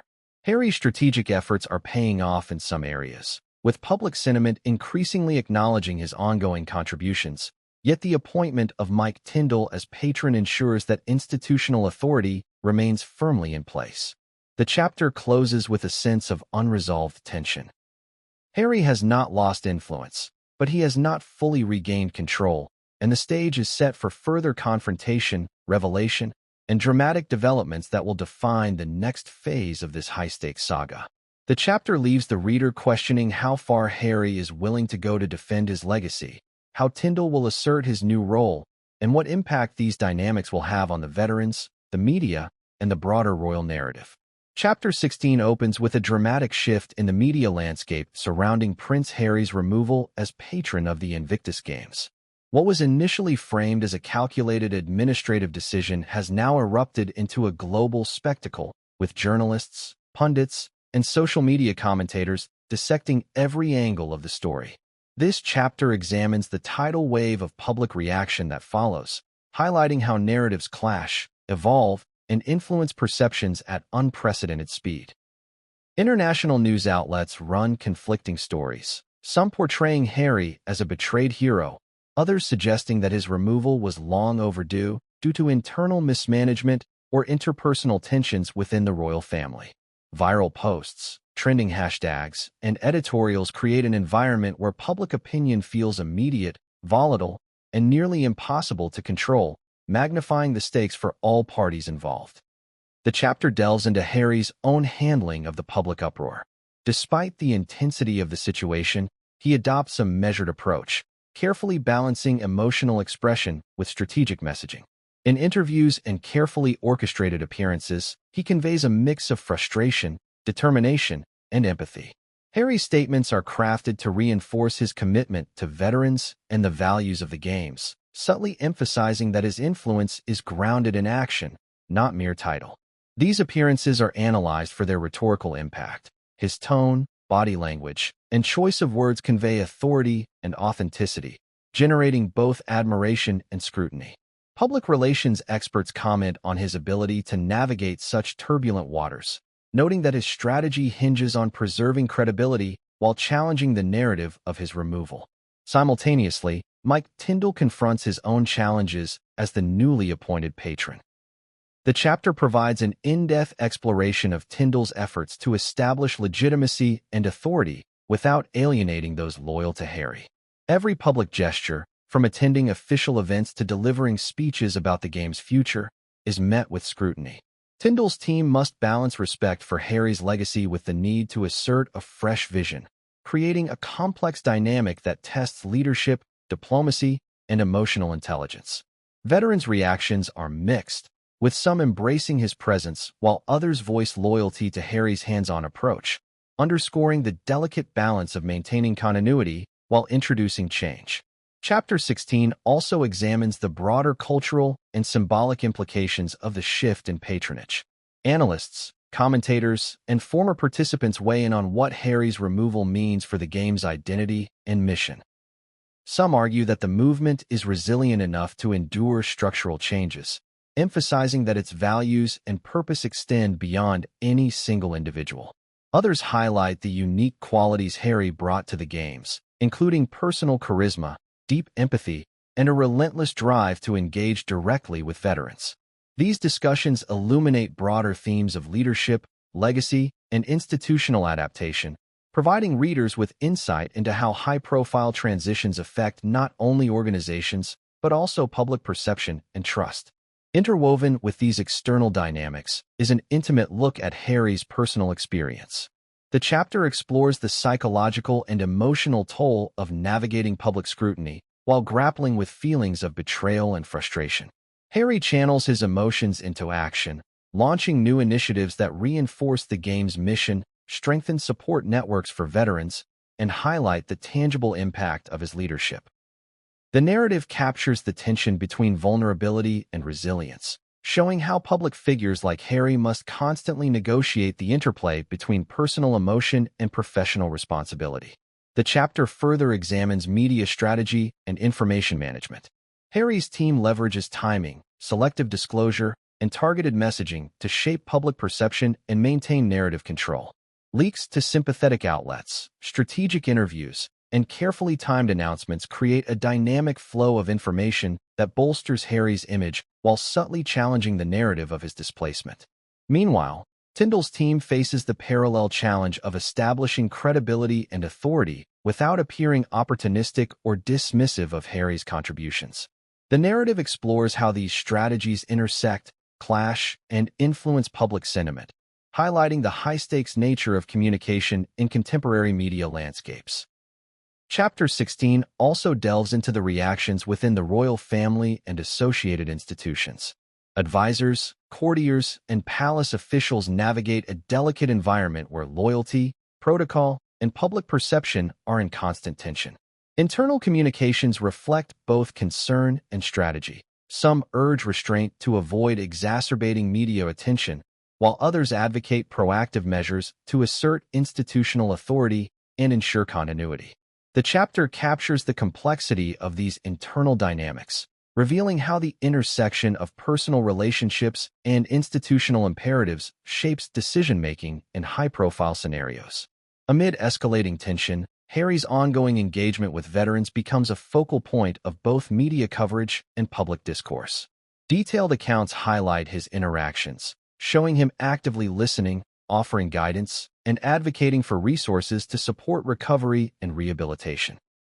These moments are juxtaposed with commentary on the symbolic significance of his continued involvement, illustrating how Harry's presence and actions maintain influence and inspire trust despite his formal removal. The chapter emphasizes that impact is not solely derived from titles, but from dedication, visibility, and consistent action. As the chapter progresses, controversy intensifies. Social media debates, opinion columns, and televised discussions frame Harry as either a wronged leader or a figure resistant to change. Analysts dissect his every move, exploring strategic implications and the potential long-term consequences for the Invictus Games, the royal family, and public perception. The narrative demonstrates the feedback loop between public opinion and institutional strategy, highlighting how media amplification can escalate conflicts and influence decision-making at the highest levels. Chapter 17 opens with the immediate fallout from the announcement of Mike Tindall replacing Prince Harry as patron of the Invictus Games. The story captures the seismic impact on both Harry's inner circle and the wider public. Social media erupts with conflicting reactions. Some express outrage and accuse the royal family of betrayal, while others argue that Harry's increasingly public disputes with palace protocols made the change inevitable. The chapter examines how digital platforms amplify emotions, create echo chambers, and fuel viral debates, transforming a leadership transition into a global spectacle of opinion and outrage. Analysts note that in today's media landscape, perception often outweighs policy, and public sentiment can exert unexpected pressure on high-profile institutions. Harry's personal response is the emotional core of this chapter. The narrative provides an intimate look at his frustration, disappointment, and sense of injustice. Close sources describe him pacing his private residence, grappling with disbelief, and trying to reconcile his dedication to the games with the abrupt severance of formal authority. The chapter explores the psychological burden of being publicly sidelined. Feelings of helplessness, betrayal, and anger are juxtaposed with a strong sense of duty toward the veterans he has championed.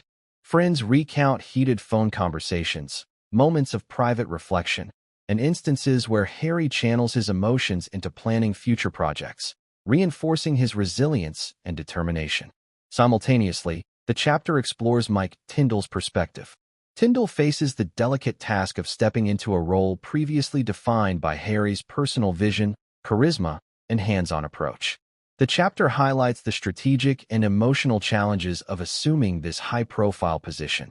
He must establish authority while acknowledging the legacy he inherits. Analysts and commentators weigh in on Tindall's ability to navigate the dual pressures of honoring the game's history and asserting his own approach. The narrative examines how Tindall balances public appearances, speeches, and interactions with veterans to build credibility, noting that his every action is scrutinized and compared to Harry's previous engagements. The chapter then turns to the responses of the veteran community. Interviews and anecdotal accounts illustrate a mixture of loyalty, admiration, and skepticism. Many veterans express gratitude for Harry's hands-on involvement and fear that his removal might dilute the personal connection he fostered. Others show cautious optimism, hopeful that Tindall can maintain the game's mission and ensure continuity. The chapter delves into the complexity of institutional transitions. Loyalty to individuals often intersects with commitment to the organization's purpose, creating nuanced and emotionally charged reactions. Chapter 17 further explores the media strategy and public relations dimension. Harry's team carefully crafts statements and selectively leaks information to sympathetic outlets, highlighting his continued engagement and emphasizing the values he has championed. Tindall's team, meanwhile, works to present a vision of continuity, professionalism, and respect for Harry's legacy, attempting to neutralize negative comparisons and reinforce institutional stability. The chapter analyzes the interplay between media narratives, public perception, and strategic communication, illustrating how high-profile transitions are managed in an environment of intense scrutiny and rapid information flow. The chapter also delves into the internal dynamics within the royal family and affiliated organizations. Advisors, courtiers, and palace officials navigate a landscape fraught with conflicting loyalties, public expectations, and the need for careful protocol. The narrative reveals how internal decision-making is shaped by both personal relationships and institutional imperatives, highlighting moments of tension, negotiation, and strategic counsel. Sources describe discussions weighing the potential fallout against the necessity of asserting authority and maintaining organizational integrity. Harry's ongoing engagement with veterans remains central to the chapter. Despite losing formal patronage, he continues to participate in events, mentor participants, and advocate for resources. Detailed accounts show him meeting privately with injured service members, attending rehabilitation sessions, and providing guidance on personal development and recovery. These moments reinforce his enduring influence, demonstrating that leadership extends beyond formal titles and that personal commitment can sustain impact even when institutional authority is removed. The chapter also examines the symbolic and cultural implications of the transition. Analysts debate whether the game's identity is inseparable from Harry's personal involvement or if its mission can endure institutional shifts. Discussions touch on broader themes of leadership, legacy, and the resilience of organizations beyond individual figures. The narrative highlights the tension between continuity and change, illustrating how high-profile transitions affect both the perception and the reality of influence. Chapter 17 intensifies the tension by exploring public speculation and conjecture about the future. Media outlets speculate on Harry's next moves, potential responses from the royal family, and the long-term consequences for the Invictus Games. Social media platforms buzz with theories, memes, and debates, creating a feedback loop that heightens pressure on all parties. The chapter captures the sense of uncertainty, highlighting the stakes and foreshadowing potential conflicts and resolutions in subsequent developments. Chapter 18 begins by diving into the immediate ripple effects within the palace following the announcement of Mike Tindall replacing Prince Harry as patron of the Invictus Games. The chapter captures the heightened tension behind closed doors, revealing private conversations among key advisors, courtiers, and family members as they attempt to anticipate and manage the fallout. Sources close to the palace describe urgent meetings convened to discuss potential leaks to the media, the framing of official statements, and strategies to prevent public relations disasters. Every word, every gesture, every sentence is scrutinized, reflecting the high stakes involved in navigating a situation that blends personal loyalty, institutional authority, and global attention. The palace's communications team works tirelessly to control the narrative, aware that any misstep could escalate speculation, fuel dissent, and tarnish the monarchy's image. Meanwhile, Harry's inner circle faces its own turmoil. The chapter details the emotional strain felt by those closest to him, who witness firsthand the intensity of his reaction. Private conversations reveal frustration, disbelief, and anger at the perceived suddenness and severity of the decision. Friends recount the depth of Harry's sense of injustice, describing how he struggles to reconcile his personal dedication to the games with the abrupt severance of his formal role. The chapter explores the psychological impact of this high-profile removal, painting a vivid portrait of a man grappling with feelings of betrayal, humiliation, and unresolved anger. Observers note that Harry's response is not merely emotional. It is strategic, as he begins to contemplate how best to maintain influence and support for the veterans, even without official authority. The narrative then turns to Mike Tindall, exploring the unique pressures of stepping into a position previously defined by Harry's personal charisma and long-standing relationships with the veteran community. The chapter details Tindall's immediate efforts to establish credibility, including private meetings with key stakeholders, visits to rehabilitation centers, and participation in events that underscore continuity and commitment. Sources describe the delicate balancing act he faces, acknowledging Harry's legacy while asserting his own vision, all under intense public scrutiny. Analysts note that Tindall's every move is measured, evaluated, and compared to Harry's former approach, emphasizing the symbolic and operational challenges of assuming a role so closely tied to a public figure's identity. The chapter delves deeply into the reactions of the veteran community. Personal accounts highlight a spectrum of responses. Loyalty and admiration for Harry's hands-on approach, mixed with cautious optimism about Tindall's leadership. The narrative emphasizes the emotional bonds Harry cultivated over years of engagement, and how these relationships complicate perceptions of change. Veterans express nuanced perspectives, balancing gratitude for Harry's mentorship with recognition of the game's institutional framework, which must continue beyond any single individual. The chapter illustrates the emotional stakes for those directly impacted by leadership transitions, highlighting moments of uncertainty, hope, and reflection. The chapter delves into Harry's own handling of the public uproar. Despite the intensity of the situation, he adopts a measured approach, carefully balancing emotional expression with strategic messaging. In interviews and carefully orchestrated appearances, he conveys a mix of frustration, determination, and empathy. Harry's statements are crafted to reinforce his commitment to veterans and the values of the games, subtly emphasizing that his influence is grounded in action, not mere title.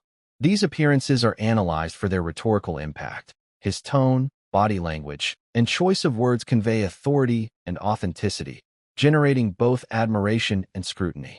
Public relations experts comment on his ability to navigate such turbulent waters, noting that his strategy hinges on preserving credibility while challenging the narrative of his removal. Simultaneously, Mike Tindall confronts his own challenges as the newly appointed patron. The chapter provides an in-depth exploration of Tindall's efforts to establish legitimacy and authority without alienating those loyal to Harry. Every public gesture, from attending official events to delivering speeches about the game's future, is met with scrutiny. Tindall's team must balance respect for Harry's legacy with the need to assert a fresh vision, creating a complex dynamic that tests leadership, diplomacy, and emotional intelligence. Veterans' reactions are mixed, with some embracing his presence while others voice loyalty to Harry's hands-on approach, underscoring the delicate balance of maintaining continuity while introducing change. Chapter 16 also examines the broader cultural and symbolic implications of the shift in patronage. Analysts, commentators, and former participants weigh in on what Harry's removal means for the game's identity and mission. Some argue that the movement is resilient enough to endure structural changes, emphasizing that its values and purpose extend beyond any single individual. Others highlight the unique qualities Harry brought to the games, including personal charisma, deep empathy, and a relentless drive to engage directly with veterans. These discussions illuminate broader themes of leadership, legacy, and institutional adaptation, providing readers with insight into how high-profile transitions affect not only organizations, but also public perception and trust. Interwoven with these external dynamics is an intimate look at Harry's personal experience. The chapter explores the psychological and emotional toll of navigating public scrutiny while grappling with feelings of betrayal and frustration. Harry channels his emotions into action, launching new initiatives that reinforce the game's mission, strengthen support networks for veterans, and highlight the tangible impact of his leadership. The narrative captures the tension between vulnerability and resilience, showing how public figures like Harry must constantly negotiate the interplay between personal emotion and professional responsibility. The chapter further examines media strategy and information management. Harry's team leverages timing, selective disclosure, and targeted messaging to shape public perception and maintain narrative control. Leaks to sympathetic outlets, strategic interviews, and carefully timed announcements create a dynamic flow of information that bolsters Harry's image while subtly challenging the narrative of his displacement. Meanwhile, Tindall's team faces the parallel challenge of establishing credibility and authority without appearing opportunistic or dismissive of Harry's contributions. The narrative explores how these strategies intersect, clash, and influence public sentiment, highlighting the high-stakes nature of communication in contemporary media landscapes. Chapter 16 also delves into the reactions within the royal family and associated institutions. Advisors, courtiers, and palace officials navigate a delicate environment where loyalty, protocol, and public perception are in constant tension. Internal communications reflect both concern and strategy. Some urge restraint to avoid exacerbating media attention, while others advocate proactive measures to assert institutional authority and ensure continuity. The chapter captures the complexity of these internal dynamics, revealing how the intersection of personal relationships and institutional imperatives shapes decision-making in high-profile scenarios. Amid escalating tension, Harry's ongoing engagement with veterans becomes a focal point of both media coverage and public discourse. Detailed accounts highlight his interactions, showing him actively listening, offering guidance, and advocating for resources to support recovery and rehabilitation. These moments are juxtaposed with commentary on the symbolic significance of his continued involvement, illustrating how Harry's presence and actions maintain influence and inspire trust despite his formal removal. The chapter emphasizes that impact is not solely derived from titles, but from dedication, visibility, and consistent action. As the chapter progresses, controversy intensifies. Social media debates, opinion columns, and televised discussions frame Harry as either a wronged leader or a figure resistant to change. Analysts dissect his every move, exploring strategic implications and the potential long-term consequences for the Invictus Games, the royal family, and public perception. The narrative demonstrates the feedback loop between public opinion and institutional strategy, highlighting how media amplification can escalate conflicts and influence decision-making at the highest levels. Chapter 17 opens with the immediate fallout from the announcement of Mike Tindall replacing Prince Harry as patron of the Invictus Games. The story captures the seismic impact on both Harry's inner circle and the wider public. Social media erupts with conflicting reactions. Some express outrage and accuse the royal family of betrayal, while others argue that Harry's increasingly public disputes with palace protocols made the change inevitable.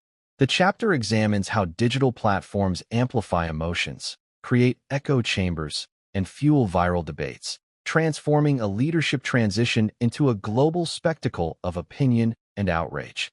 Analysts note that in today's media landscape, perception often outweighs policy, and public sentiment can exert unexpected pressure on high-profile institutions. Harry's personal response is the emotional core of this chapter. The narrative provides an intimate look at his frustration, disappointment, and sense of injustice. Close sources describe him pacing his private residence, grappling with disbelief, and trying to reconcile his dedication to the games with the abrupt severance of formal authority. The chapter explores the psychological burden of being publicly sidelined. Feelings of helplessness, betrayal, and anger are juxtaposed with a strong sense of duty toward the veterans he has championed. Friends recount heated phone conversations, moments of private reflection, and instances where Harry channels his emotions into planning future projects, reinforcing his resilience and determination. Simultaneously, the chapter explores Mike Tindall's perspective. Tindall faces the delicate task of stepping into a role previously defined by Harry's personal vision, charisma, and hands-on approach. The chapter highlights the strategic and emotional challenges of assuming this high-profile position. He must establish authority while acknowledging the legacy he inherits. Analysts and commentators weigh in on Tindall's ability to navigate the dual pressures of honoring the game's history and asserting his own approach. The narrative examines how Tindall balances public appearances, speeches, and interactions with veterans to build credibility, noting that his every action is scrutinized and compared to Harry's previous engagements. The chapter then turns to the responses of the veteran community. Interviews and anecdotal accounts illustrate a mixture of loyalty, admiration, and skepticism. Many veterans express gratitude for Harry's hands-on involvement and fear that his removal might dilute the personal connection he fostered. Others show cautious optimism, hopeful that Tindall can maintain the game's mission and ensure continuity. The chapter delves into the complexity of institutional transitions.